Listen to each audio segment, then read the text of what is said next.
Hi, I'm Lisa, Hi, I'm Michael. and this is Michael and Lisa White on YouTube. Honey, Yes. I love you, but I don't always like you.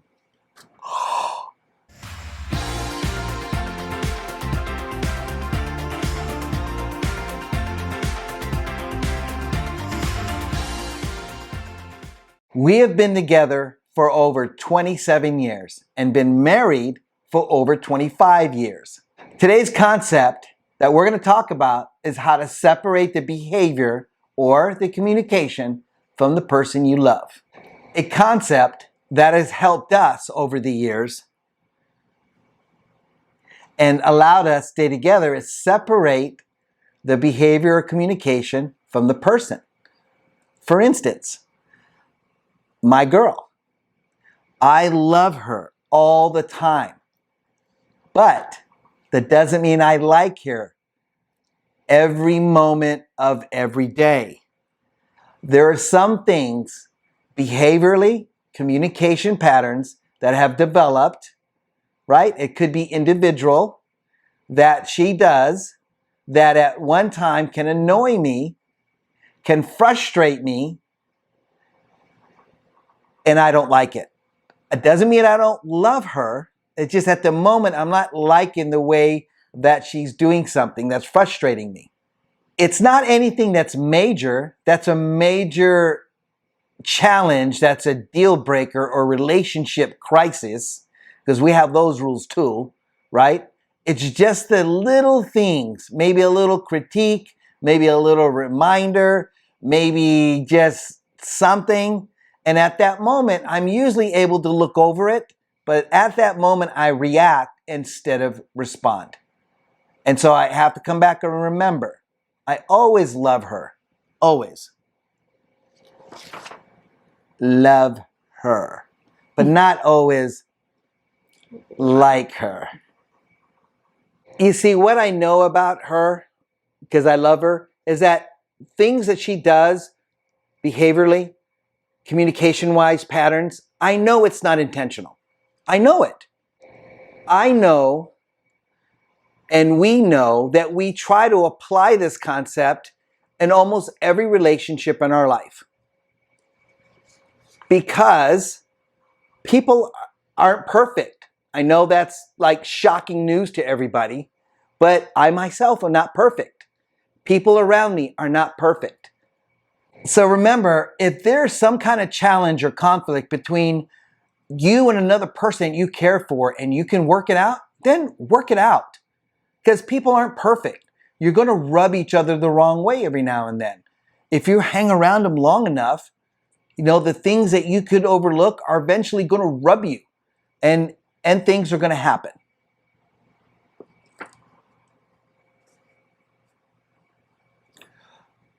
The people that I generally work with, the colleagues that I have, my coworkers, generally I like them all the time. But every now and then I do dislike them. So if you're following and reading this or watching this, I know you now know that every now and then I dislike you. But I also know that I'm not perfect. And I know I rub people the wrong way. Those of you who know me personally, who are following us, have testimonies of how I do that. So I thank you now for having grace with me and still being my friend. I appreciate it. And yes, I know many of you are nodding your head. We know you, Michael. And yes, you can get a little grace. We still love you, even though sometimes I know you don't like me, but it's okay. It's mutual. So I thank you for caring about me on those moments where I'm just not perfect, because I'll care about you on those moments you're not perfect. Now, what we're going to do is we're going to allow Lisa to talk on this topic. And I'm going to hold back my sensitive nature today. I love how he says allow. Did you hear that word? So when I was a little girl, like most little girls, we grew up with the vision of Prince Charming, right? We saw it in all the Disney movies. We saw it, read it in the books that we were reading. We portrayed it in our play with our friends that one day our prince is going to come. He's going to sweep us off of our feet, put us up on a white horse, and we're going to ride off into the sunset, live in this amazing castle. We're going to have servants around us all the time and live happily ever after. An amazing life. Put you up on a pedestal, have a house with a picket fence. As I grew up and I started to date and I fell in love and I got my heart broken, but eventually I found the right one, the perfect one, that match made in heaven, right? And we got married. So as time evolved and our relationship grew, we learned that we do not always agree on everything. That fairy tale image that I grew up with, it doesn't happen that way. At least not for me. Sometimes as we grew and matured as individuals and as a couple, our beliefs changed. Our opinions changed. Oh, yes. Our philosophies changed. Our ideas changed. Our desires changed. Our needs changed. And this can affect your relationship, how you communicate. On top of that, there are hormones. Hormones. Your ability to have patience. Sometimes your patience runs thin. Sometimes you have more patience than you used to. And of course, there's always the stress level. Sometimes we come home from a very stressful day, and that can play a huge factor in how we talk to one another, the timing of maybe a conversation that we shouldn't be having at that moment. Maybe we should put it off for a different time. It all comes into a factor. One thing that I know is that our marriage, it's a 100% commitment. I know that I'm committed to our marriage 100%. And I also know that Mike is committed 100% as well. And I went up 105%. I'll give him that today. I love my spouse. I love Michael 100% of the time. But like he said, sometimes he does rub me the wrong way. And I know that I can push his buttons and rub him the wrong way as well. Sometimes we can say the wrong thing at the wrong time. Sometimes we can be very selfish in how we're coming across. But after all, it's about progress, not perfection, just like Mike said. We have learned over time that it's okay for us to choose to disagree. We're not going to agree on everything. And oftentimes that is the case. And as we've matured in our relationship, and we've learned about who we are, what our desires are, where we're heading in life, it seems to be that we're in disagreement frequently, but we've learned how to communicate that disagreement with each other very well. That, what Lisa just said is maturity as a couple, is we allow and we accept each other as individuals within the context of a relationship and a couple. I don't always have to agree with her. I don't want her to always agree with me. Then if that happens and she does it over and over and over and over again, she's going to harbor resentment towards me and be some passive aggressive behavior or just not like me all the time. And with her, if I always go along with her, even though I don't agree with it, then I feel like I'm being a doormat, or I'm just allowing things to happen because I don't want to get in a fight. I don't want to have conflict. I don't want to have the discussion. That's avoidance. Have the discussion. Grow as a couple. Learn how to mature as a couple.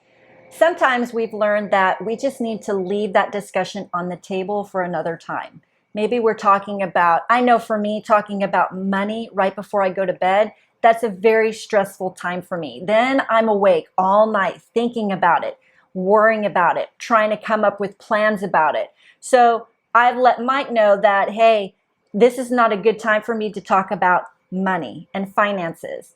Unfortunately, Oftentimes, by the time Mike is able to get home, we have a very short window of time that we get to communicate with one another before the day ends. So a lot of topics come up before we have to go to bed because we're trying to fit them into a window. But if it becomes a big issue, then we know that, hey, I raise my hand and say, look, honey, I got to put that off because I know if I'm starting to talk about it right now, I'm going to have a hard time sleeping. It's going to be weighing on me. It could be money. It could be something else in your life, the children, an upcoming vacation, large purchases. And another thing I've learned how to do is sometimes I need to choose to be happy instead of right. As our marriage has progressed and our relationship, our friendship, our intimacy, we challenge each other. We're very opinionated. I have my own opinions. He has his own opinions. And sometimes those don't always blend together. But I've learned that I don't always have to be right. Sometimes I can choose to be happy. I can give a little bit. Don't always have to be the winner in every situation. Another thing is I have to learn how my partner, my husband, communicates and receives my communication. Here's a great example. I know that when we are in public, my husband does not like to be corrected in public, especially if I'm using a louder tone. I've learned that my husband finds that very disrespectful. My intent is not to disrespect him in the moment. My intent is usually that I'm trying to get my point across to him, but to him it's coming across as very disrespectful. So I have learned the majority of the time not to do that. It's all about timing, and that's not good timing. My example is many times when we're talking or I'm a lot of thought going on in my head, I can react to things instead of respond to things.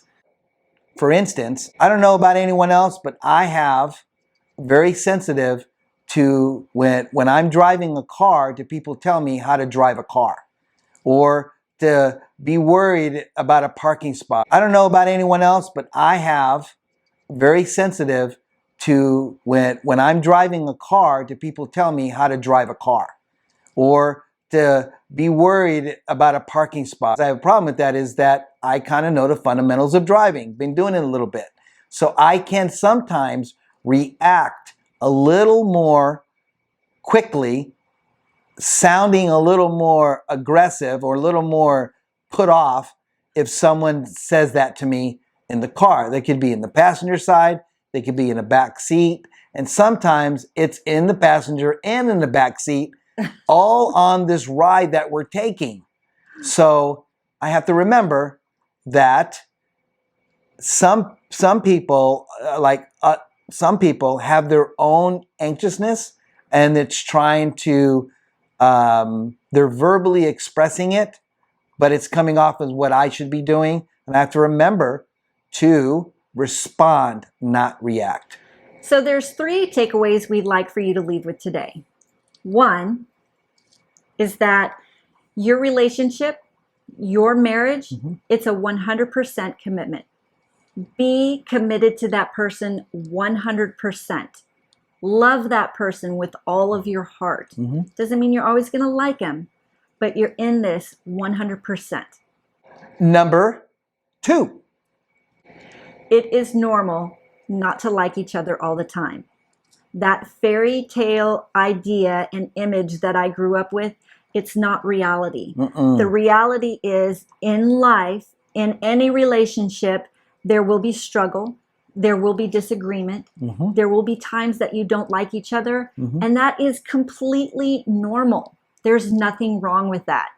Oftentimes, the road that we're on, it will try to pull us apart.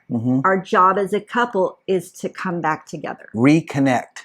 The idea for us and any couple is to reconnect many times during the week. Do it during the week. If you focus on connecting once a month, you're doing your relationship an injustice. Number 3. Work on coming together. So how do you do that? Maybe it's just taking 10 minutes when you're both at home to talk about your day, to look each other in the eye, give each other the respect you deserve.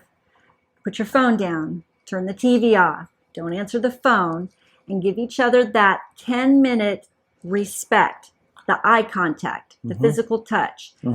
Without the kids running around bothering you, spend that time connecting. And I'm going to say these generally for the men. Respect, yes. Emotions for the men. Connect with your partner on an emotional level. Do what you have to do to leave the stress, the concern, the worry, the things that are worrying in your mind. Do your best for a moment out of the day or 2 moments out of the day to emotionally connect with your partner. Generally, women connect on an emotional level. Generally, it's important. I know Lisa does, and it's not about it's just listening to her. You know, listening to her, connecting. She wants to know about my day. I want to know about hers. Is giving the time just to connect and then we're in this together. Mike makes a great point. The point being that oftentimes women talk a lot more. They are looking for an opportunity to share their emotions and how their day is. They're not looking for you to fix anything. So you can put your fix-it hat on the table. They're not looking for you to fix anything unless they ask you to help. Just listen to them. That's a lot of eye contact and nodding and bobbing and really trying to be there in the moment. I know that Mike does that for me. I truly appreciate it because I am alone pretty much the majority of my day. So when I have him come home, I'm excited to talk about what I experienced that day, what I went through, what I thought, what I felt. But I'm also eager to hear about his day. How did it go? What did you think about that? You know, and men don't generally want to delve into that, but he knows that I need that as his spouse. And as the woman in this relationship, that's how I am.